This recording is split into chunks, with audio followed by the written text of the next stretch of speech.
Assalamualaikum warahmatullahi wabarakatuh.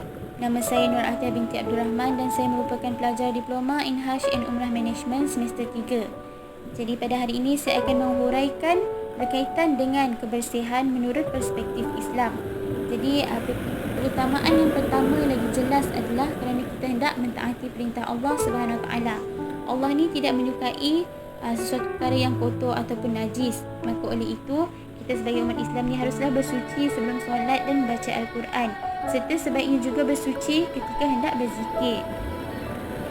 Jadi diriwayatkan dari Sa'ad bin Abi Waqqas dari bapanya, dari Rasulullah sallallahu alaihi wasallam, sesungguhnya Allah Subhanahu Wa Taala itu suci yang menyukai hal-hal yang suci. Dia Maha bersih yang menyukai kebersihan.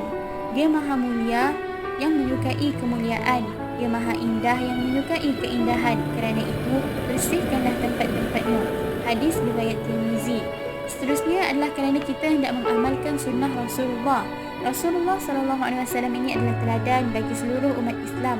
Maka kita sebagai umat baginda selayaknya mengikuti apa yang baginda lakukan. Termasuklah dalam hal menjaga kebersihan yang merupakan salah satu daripada gaya hidup sihat yang telah diamalkan oleh Rasulullah. Jadi dalam banyak hadis sahih disebutkan bahawa Rasulullah SAW ini adalah merupakan seseorang yang menyukai kebersihan. Baginda gemar untuk menggosok gigi ataupun bersiwak untuk menjaga kesihatan mulutnya. Jadi diriwayatkan daripada Abu Hurairah radhiyallahu anhu berkata, Rasulullah SAW bersabda, jika aku tidak menjadikan berat kepada umatku, maka sesungguhnya aku perintahkan bersiwak, iaitu menggosok gigi setiap kali hendak solat. Hadis riwayat Bukhari. Jadi seterusnya adalah kenapa umat Islam ini mementingkan kebersihan. Jadi adalah kerana kita hendak meningkatkan keimanan dan ketakwaan kepada Allah Subhanahu Wa Taala. Diriwayatkan dari Malik Al-Ash'ari, dia berkata, Rasulullah SAW bersabda, kebersihan adalah sebahagian dari iman, dan bacaan hamdalah dapat memenuhi mizan, iaitu timbangan, dan bacaan subhanallah walhamdulillah memenuhi kolong langit dan bumi, dan solat adalah cahaya dan sedekah adalah pelita, dan sabar adalah sinar, dan Al-Quran adalah pedoman bagimu.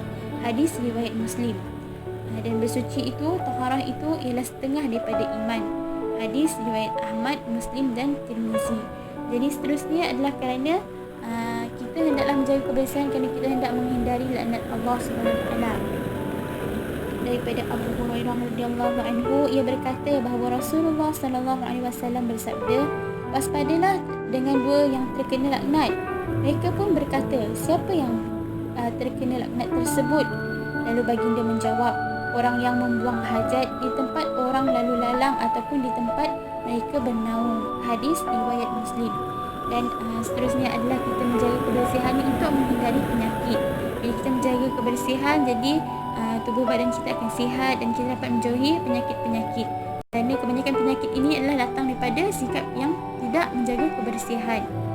Dan akhir sekali ialah menjaga kebersihan dari perspektif Islam ni adalah kerana menjaga kebersihan itu sendiri adalah fitrah manusia. Manusia ni sukakan kebersihan. Jadi dari Abu Hurairah radhiyallahu anhu, Nabi sallallahu alaihi wasallam bersabda, ada 5 macam fitrah, iaitu fitan, mencukur bulu kemaluan, memotong kumis, memotong kuku dan mencabut bulu ketiak. Hadis riwayat Bukhari dan Muslim. Jadi jelas ada kat sini menjaga kebersihan ni adalah merupakan sesuatu perkara yang penting, iaitu fitrah jugalah kepada umat Islam. Kebersihan dalam Islam ialah bersuci atau juga dikenal dengan istilah taharah. Secara bahasa, taharah ini artinya bersuci dan suci dari kotoran ataupun najis, baik yang bersifat terlihat seperti kencing ataupun lainnya, dan najis yang bersifat maknawi yang tidak kelihatan seperti aib dan maksiat.